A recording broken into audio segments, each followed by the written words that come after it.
Bueno, esto es un poco lo que vimos ayer, la división. Esto, acuérdense que le sirve para todas las fracturas, para tener en mente un algoritmo de cómo pensamos las fracturas y el tratamiento. Y esto, si bien hay cosas particulares de cada fractura, en líneas generales se aplica a casi todas. Una primera división, si son articulares o extraarticulares, importante porque las articulares siempre o casi siempre las vamos a reducir anatómicamente y eso generalmente es con una cirugía. En cambio, las extraarticulares, si son fracturas que están no desplazadas, uno directamente las va a inmovilizar. En el caso de que las fracturas extraarticulares sean desplazadas, tenemos dos opciones, que estas sean reductibles o irreductibles. Y habíamos dicho que las que son irreductibles sí o sí van a cirugía, y aquellas que son reductibles, tenemos dos posibilidades, que sean estables o inestables. Aquellas que sean estables van a ir para el lado de la inmovilización y aquellas que sean inestables van a ir a la cirugía. La fractura de cúpula radial es una fractura que es bastante frecuente en la práctica diaria, ¿sí? El paciente en general es por mecanismo de fractura, por caída de propia altura, con el miembro exterior, con el miembro superior apoyado, que el paciente viene con un dolor, a veces no es un dolor tan severo, sino que viene con dolor y con limitación de la movilidad, sobre todo la pronosupinación y la flexoextensión. ¿Sí? Puede haber edema, puede haber crepitación. En general uno le pide las radiografías, como ya dijimos, radiografía de codo, frente y perfil. Y hay una, digamos, dentro de estas fracturas hay una fractura especial que se llama fractura de Exer-Lopresti, que es una fractura de la cúpula con luxación de la cúpula y además con una lesión asociada de la membrana interósea. ¿Sí? Que eso agrava el pronóstico porque además genera bastante inestabilidad. Si es una fractura aislada de la cúpula radial, el tratamiento es muy sencillo. Básicamente, la clasificación de Mason de la fractura de cúpula radial es muy sencilla, son 4 tipos. Las primeras son aquellas que no están desplazadas, o sea, fracturas incompletas. La segunda desplazada, pero con un fragmento único. La tercera, cuando es conminuta. Y la cuarta, cuando se asocia a luxación del codo. ¿Sí? En general, la fractura de cúpula 1, 2 y 3. En la gran mayoría de los casos, las fracturas de cúpula se tratan de manera ortopédica, es decir, la mayoría no se operan. En general, uno los deja también 2 o 3 semanas con un cabestrillo, ¿sí? Hay muchos pacientes que en la guardia les ponen un yeso, y la verdad es que para una fractura, una Mason tipo 1, una Mason tipo 2, que no está muy desplazada, la verdad que es mucho, un yeso. En general yo los dejo con un cabestrillo, 2 o 3 semanas, y a las 2 o 3 semanas los mando a mover, porque el codo es una articulación que tiende mucho a la rigidez y deja mucha limitación cuando uno lo deja inmovilizado por mucho tiempo.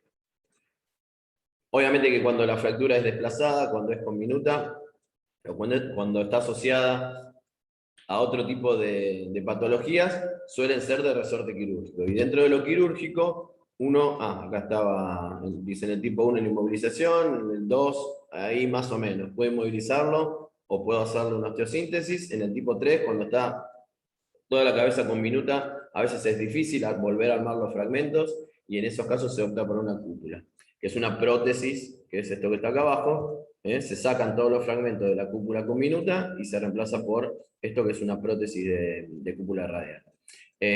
Cuando es un fragmento que no está desplazado, o sea, en un tipo 1, uno lo puede manejar solamente con inmovilización. Cuando es un tipo 2, como está puesto acá, que está con desplazamiento, uno puede intentar hacer una osteosíntesis con tornillos, una reducción y una osteosíntesis. Cuando está conminuto, nos inclinamos por la prótesis. La tríada terrible de codo es algo que siempre se preguntan en los exámenes, y se ponen así cosas como para confundirlos, pero la tríada terrible es luxación de codo, fractura de la cúpula radial, con fractura de la apófisis coronoides. A eso se lo llama tríada terrible de codo, ¿sí? Luxación, más fractura de cúpula, más fractura de la apófisis coronoides. El tratamiento de esto, obviamente, es quirúrgico, ¿sí? Esto no tiene que ver con lo de la cúpula. Esto es una prótesis de reemplazo total de codo para fracturas complejas que involucran a todas las articulaciones prácticamente. Las prótesis de codo, la verdad es que no tienen unos buenos resultados. es una prótesis que la verdad que para el tipo de trabajo que tiene que hacer, a veces es mucho y suelen ocurrir este tipo de cosas, ¿sí? Fracturas periprótesicas.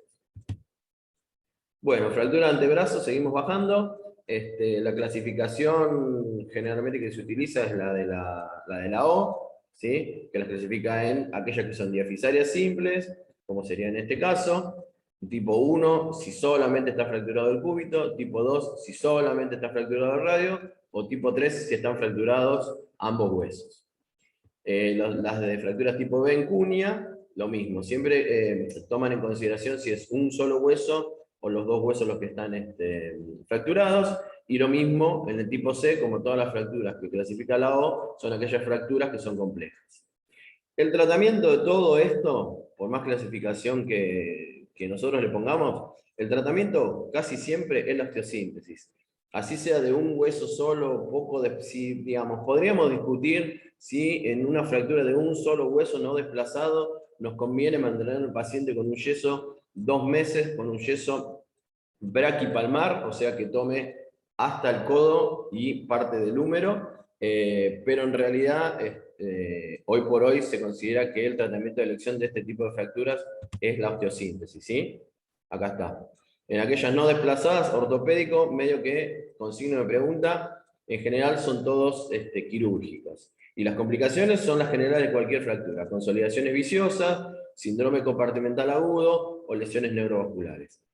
Hay algo, no hay una sola forma de tratar a las fracturas. Creo que esto ya se los dije. Yo trabajo en el hospital, trabajo en una obra social y trabajo en una RT, y la verdad es que ante una misma fractura uno la trata de muy distintas maneras, según el paciente, la edad del paciente y el medio en el que trabaja. No hay una sola forma de tratar las fracturas, ¿sí? Una fractura de clavícula, en general, en el medio hospitalario y a veces en la obra social, uno trata de manera conservadora, ortopédica, y muchas veces en la RT son pacientes que necesitamos que rápidamente vuelvan a la actividad, y son pacientes que habitualmente los operamos, ¿sí? Para poder rehabilitarlos rápido y que rápidamente regresen al trabajo.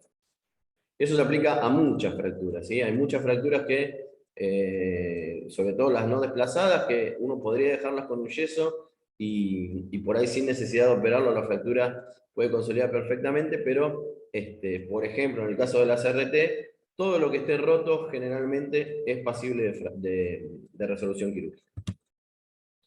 Ahora hay dos tipos de fracturas que tienen relación entre lo que es el codo y la muñeca. Una de ellas es la fractura de Monteggia, ¿sí? Obviamente que estas fracturas siempre se preguntan porque son como fracturas inversas. En la fractura de Monteggia, en general lo que ocurre es que hay una fractura en el cúbito con una luxación del radio, ¿sí? Una fractura de cúbito en general distal con una luxación proximal del radio. Esa es la fractura o luxofractura de Monteggia. ¿Sí? El tratamiento, obviamente, es la reducción y la osteosíntesis. En general, cuando uno hace la reducción y la osteosíntesis del cúbito, el radio reduce solo y no hay que hacerle más nada. Y su contrapartida, la fractura de Galeazzi, o luxofractura de Galeazzi, es una fractura donde la luxación es en el cúbito a nivel de la muñeca y la fractura es a nivel del radio, ¿sí? Monteggia y Galeazzi son fracturas equivalentes, digamos, en cierto sentido, simplemente que lo que cambia es qué hueso se luxa y qué hueso está fracturado. El tratamiento, también, otra vez, es la reducción y la osteosíntesis. Generalmente cuando uno hace la osteosíntesis del radio, el cúbito en general reduce y no hay que hacerle mucho más que eso. Fractura de putocoles. Bueno, esta es la fractura casi más frecuente al menos en mi práctica y en la práctica de guardia, es una de las fracturas más frecuentes que uno ve en la práctica diaria. La fractura de coles es una fractura típicamente de radio distal, pero extraarticular. O sea, para que sea una fractura de coles, tiene que ser extraarticular, ¿sí? Y en general las fracturas de coles son fracturas que, como les decía, son extraarticulares, más del 90% de las fracturas de muñeca son de tipo Coles, y en general se producen por caída con la muñeca en hiperextensión y levemente desviada radial. Esta deformidad se denomina en dorso de tenedor, ¿no? Porque a alguien se le ocurrió que esto parece un tenedor cuando uno lo mira de costado, ¿sí? Es mucho más frecuente en mujeres, a veces está asociado con fractura del estiloide cubital también, y el signo de Logier, que eso se ve en la radiografía de frente, y en el cual el ascenso del estiloide cubital queda a la misma altura que la radial. Cuando uno mira, bueno, este es el dorso del tenedor, cuando uno mira, bueno, esta es la clasificación AO de las fracturas de radio distal, ¿sí? Siempre lo mismo, el tipo A extraarticular, el tipo B articular pero simple, digamos, y el tipo C articular complejo.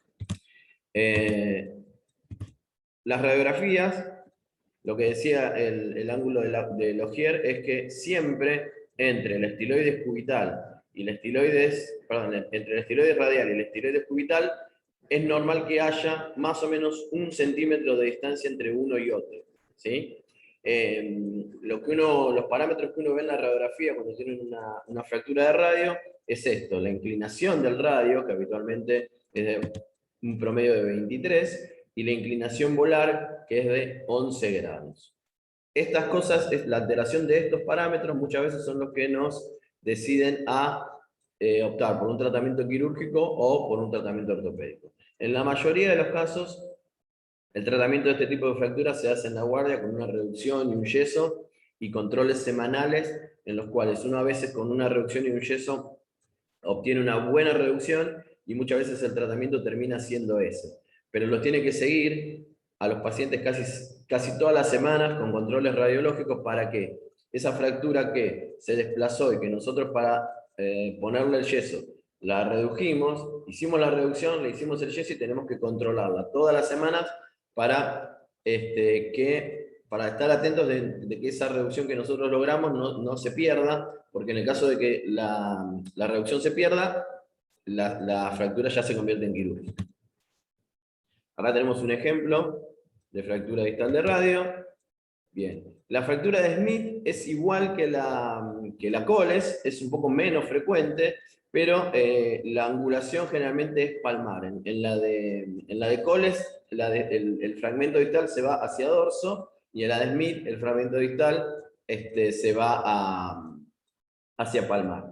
Entonces, es básicamente lo mismo, la diferencia es que en unos el fragmento distal se va para atrás y en el otro se va para adelante. Esta es la diferencia, ¿sí?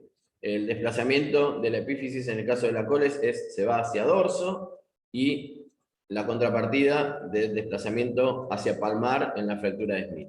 La deformidad en dorso de tenedor en la de Coles, y en pala de jardinero se dice que es la deformidad de la fractura de Smith, ¿sí? Obviamente es mucho, mucho más frecuente la fractura de Coles. Después en la muñeca también tenemos se puede romper, digamos, de otra manera. Se puede romper el margen posterior, ¿sí? O se puede romper el margen anterior. Cuando se rompe el margen posterior, se llama fractura de Rea-Barton, ¿sí? Que es una fractura que es intraarticular, porque es este fragmento es el que está comprometido, ¿sí? La parte posterior del radio. Entonces es una fractura que es intraarticular, ¿sí? Y este fragmento puede ser lo mismo que recién vimos con la Coles y la Smith. Cuando es hacia dorso se llama Rea-Barton, y cuando el fragmento es palmar, no lo tengo acá, bueno, cuando el fragmento se va hacia posterior es una Rea-Barton, y cuando el fragmento comprometido es el anterior, se llama Rea-Barton invertido, ¿sí? El tratamiento, obviamente, como toda fractura intraarticular desplazada o poco desplazada en este caso, el tratamiento casi siempre va a ser quirúrgico, ¿sí? Bueno, entonces, como les decía antes, el tratamiento va a depender de la edad del paciente, la ocupación, si es humano dominante o no. No es lo mismo un paciente que se fractura su muñeca derecha que su muñeca izquierda, el nivel de actividad que desarrolla, cuáles son sus condiciones clínicas, si es un paciente muy añoso, si tiene muchas comorbilidades, y también tenemos en cuenta cómo está la calidad de ese hueso para decidir un tipo de tratamiento. Estos son factores que dependen del paciente. Y factores que dependen de la fractura es el tipo de fractura, cuán alterados están los parámetros radiológicos y qué criterios de inestabilidad tiene esa fractura. Y los criterios de inestabilidad, hay un señor que se llamaba Lafontaine, que describió los criterios de inestabilidad que uno tiene que tener en cuenta cuando uno analiza una fractura de radio, y que cuando están presentes estos criterios nos inclinan hacia pensar en una resolución quirúrgica. Y esto es cuando la angulación dorsal es mayor a 20 grados, cuando hay conminución metafisaria y esta representa mayor al 50% de la superficie articular, cuando hay compromiso interarticular radiocarpiano, o sea, del radio y de los huesos del carpo, cuando hay fractura asociada del cúbito, cuando el paciente tiene cuando es mayor a 60 años, o cuando el acortamiento radial, que dijimos que era esa distancia que tiene que haber entre la apófisis, la estiloides del radio y la estiloides del cúbito, generalmente cuando ocurre la fractura del radio, lo que pasa es que la fractura hace que colapse la columna, y eso hace bajar la estiloides del radio, ¿sí? Y la pérdida de esa altura radial, cuando es mayor a 5, también es un criterio de inestabilidad que nos inclina hacia la resolución quirúrgica.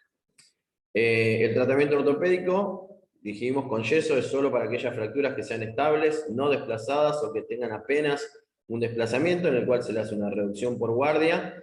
La reducción generalmente se hace una anestesia intrafocal con lidocaína, y después de eso se cuelga al paciente del pulgar con, digamos, acá en el hospital hay como unos rieles en la guardia donde uno puede colgar el pulgar al paciente, le pone peso a la altura del codo y lo deja un ratito como para que eso vaya trabajando y vaya realineando la fractura. Después uno le hace pequeños movimientos pequeños movimientos de reducción hasta que más o menos cree que esté reducida, y le hace el yeso. En general, la inmovilización de la fractura de muñeca se hace con un yeso hasta arriba del codo, un yeso braquipalmar, no antebraqui. Acuérdense que el antebraqui agarra solo el antebrazo. Se hace con un yeso braquipalmar por 6 semanas. Y al paciente uno le dice que venga a las 4 semanas para cortar el yeso, liberar el codo para que empiece a mover el codo, para que después no tengamos una rigidez de codo. Entonces el tratamiento son 6 semanas de yeso, 4 semanas con el yeso completo, y las últimas 2 semanas con el yeso cortado que queda antebraquipalmar. Y después de eso se retira y el paciente se lo manda a rehabilitar. Esto no, ¿sí? Esto es una valva de yeso. Después vamos a ver en el práctico cómo se hace bien una valva de yeso. Esta señora que tenía una fractura de muñeca, la valva no le estaba sosteniendo nada, el yeso le corrió hasta acá adelante, no le tomaba el codo, la valva está toda floja. Esto le provoca más dolor al paciente que no tener nada prácticamente. Para el tratamiento quirúrgico de estas fracturas, en general se pueden hacer por reducción abierta o cerrada. En la reducción cerrada se hace lo mismo que en la guardia, en la cual el paciente se le cuelga el dedo en quirófano, se le hace tracción, se le hacen maniobras de reducción y se las controla por el intensificador de imágenes de quirófano. Cuando uno ve que la fractura está acomodadita, agarra y le puede pasar unas clavijas, ¿sí? Como está dibujado acá en esta fotito, que las deja puestas a través de la piel como para mantener esa reducción, y a las 6 semanas en el consultorio las retira, o directamente hace una reducción abierta con fijación y placa. Una placa generalmente son placas volares, se ponen por la parte anterior de la muñeca, y con esto logramos una fijación definitiva. Esto yo se los había mostrado, es mi muñeca. ¿Sí? Cuando chocaron el auto le dieron destrucción total, mi muñeca se rompió un poco. Esta era la radiografía mucho no se veía, sin embargo acá en la zona articular había algo raro. Acá en el perfil se ve un trazo intraarticular. Esto es una rea Barton invertida, o sea, la que vimos recién, que el fragmentito roto se iba para atrás. Bueno, en esta es una rea Barton invertida porque el fragmentito que se va hacia adelante es este. Se ve acá en la tomografía como el semilunar y el hueso grande, los huesos del carpo, se apoyan sobre esta parte anterior y son los que provocan la diastasis. El tratamiento de eso, ¿qué es lo que me hicieron a mí? Esto, una placa donde se recupera la altura del radio, donde se mejora la superficie articular, y esto es como se ve en el perfil. ¿sí? Una placa con tornillos bloqueados. Y esto es lo que se hace cuando hacemos una reducción cerrada con una osteodesis percutánea con clavijas. Una vez que reducimos la fractura y queda anatómica, la fijamos con estas clavijas transitoriamente, a las 6 semanas la retiramos. Fractura de escafoides. La fractura de escafoides es una de las peores fracturas, casi le diría, de los especialistas de mano, porque el escafoide tiene un gran problema que es su irrigación, que lo hace muy tendiente a la pseudoartrosis. Es casi la única fractura que nosotros dejamos con un yeso aproximadamente 3 meses, cuando lo habitual es 1 mes y medio, por ejemplo, en la fractura de muñeca. En el escafoide lo dejamos 3 meses y lo vamos controlando, porque el escafoide es un hueso que tiene un alto riesgo de pseudoartrosis por cuestiones vasculares, ¿sí? La clasificación de las fracturas, bueno, se clasifican si son del tercio medio, del tercio proximal o del tercio distal. Al escafoides, como la irrigación le llega por su polo más distal, son las fracturas que generalmente mejor consolidan, y las del polo proximal, que sería esta parte, tienen una baja irrigación, generalmente se compromete con la fractura y los porcentajes de pseudoartrosis son elevados, ¿sí? Según los trazos de fractura, aquellos trazos que son oblicuos horizontales suelen ser estables, lo mismo que el trazo transversal, y el trazo oblicuo vertical suele ser el más inestable por la fuerza de cizallamiento que tienden a separar los fragmentos. El cuadro clínico: paciente con un dolor en la muñeca, con dolor, limitación, como cualquier fractura. Todas las fracturas provocan dolor, impotencia funcional, crepitación, como vimos en la primera clase. Y hay pacientes a los cuales se caen con la muñeca apoyada, y uno les pide una radiografía y en la radiografía no ve nada. En general, estos pacientes, por más que yo no vea nada, los tengo que dejar con un yeso, porque a veces estas fracturas pasan desapercibidas o no están en una primera consulta, y cuando uno le hace un control a los 15 días apareció la fractura. Entonces, paciente que se cae apoyando la muñeca, uno le toca en la tabaquera anatómica, en la zona donde está el escafoides, y le duele, por más que en la radiografía no vea nada, ese paciente se trata con un yeso. Y ese yeso, el paciente cuando va al control en el consultorio, se le hace una nueva radiografía. Si aparece la fractura, ya está tratado, ¿sí? Y si no hay fractura, uno le saca el yeso y se termina todo. Pero siempre tenemos que tomar la precaución de que la fractura de escafoides puede ser una fractura silenciosa, y que en el momento del traumatismo no esté y que aparezca un par de semanas después. Esto es lo que les decía en cuanto a la irrigación del escafoides, ¿sí? Que viene por ramitas de la arteria radial, que cuando el fragmento, digamos, cuando el trazo de fractura me separa un fragmento, el fragmento proximal generalmente es el que más sufre la pseudoartrosis, porque la mayor parte de la irrigación se la lleva el fragmento distal, ¿sí? Bueno, complicaciones. Pseudoartrosis es una de las complicaciones más comunes en las fracturas de escafoides. En general, el paciente viene por un dolor persistente en la región de la muñeca, y otra de las complicaciones que tiene que ver con lo vascular es la necrosis de ese polo proximal. El tratamiento de fracturas estables suele ser ortopédico, o sea, en el 90% de los casos a una fractura de escafoides uno la trata con un yeso, ¿sí? Un yeso que hace algunos años se hacía con una inclusión de pulgar. Ahora se vio que no es necesario incluir el pulgar, y simplemente con un yeso antebraquipalmar uno puede tratar a estos pacientes, y los tiene que ir siguiendo en consultorio para ver cómo evoluciona esa fractura. Como les decía antes, los índices de consolidación de este tipo de fractura van a depender de la localización de la fractura, ¿sí? Siendo para el polo proximal un índice de consolidación bajo, que tiene que ver con esta irrigación deficiente que tiene ese polo. A ver qué más hay. El tratamiento quirúrgico, lo que se hace es una reducción abierta, ¿sí? A veces puede ser cerrada, pero es más difícil, y se coloca una osteosíntesis específica, que es un tornillo de Herbert, que es un tornillo especial, que esto en la clase de osteosíntesis, de principio de osteosíntesis se los dieron. Es un tornillo que tiene doble rosca, tiene una rosca en un extremo y una rosca en el otro, que hace que cuando uno coloca esto, los dos fragmentos quedan con compresión, ¿sí? Y eso estimula la formación del callo óseo. Si voy a decir algo más, se me olvide. Bueno, el escafoides. Fractura de los metacarpianos. Las fracturas del primer metacarpiano, sobre todo de la base del primer metacarpiano, son bastante frecuentes.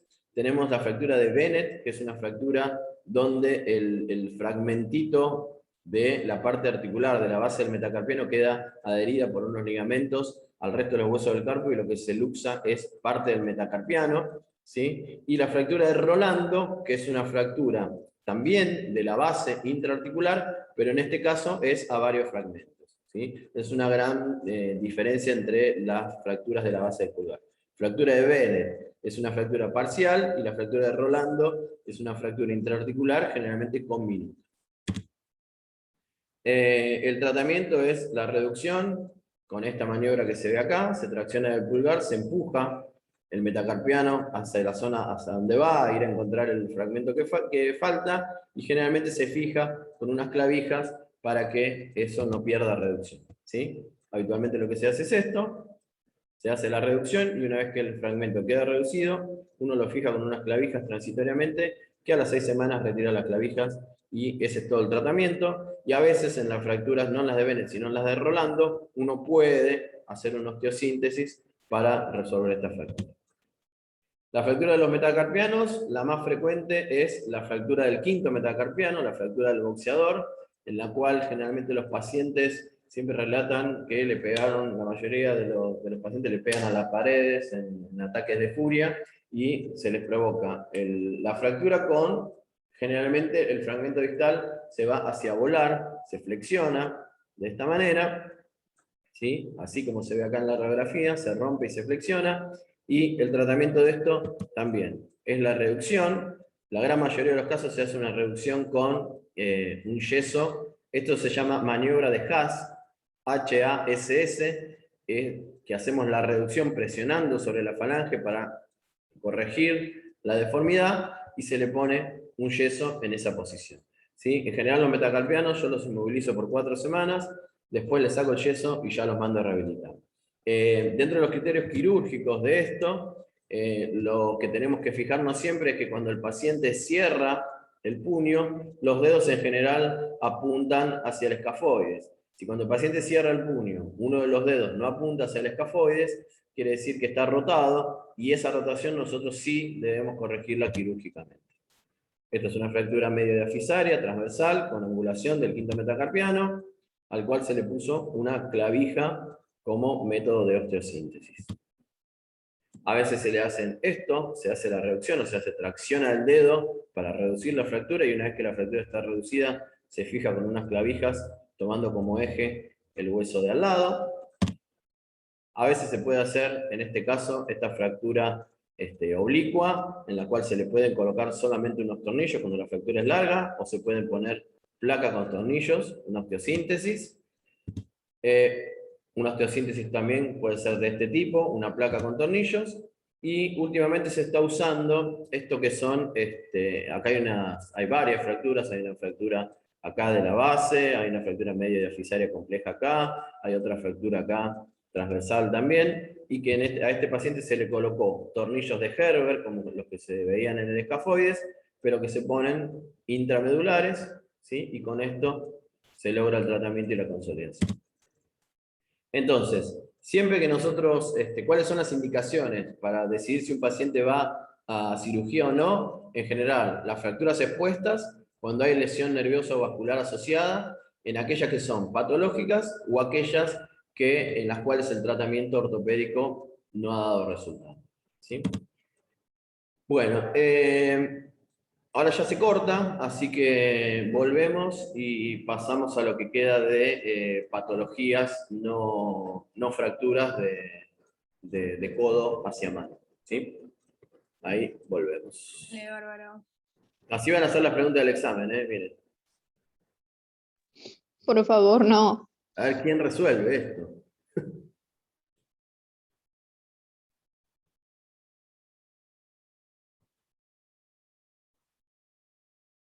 Bueno.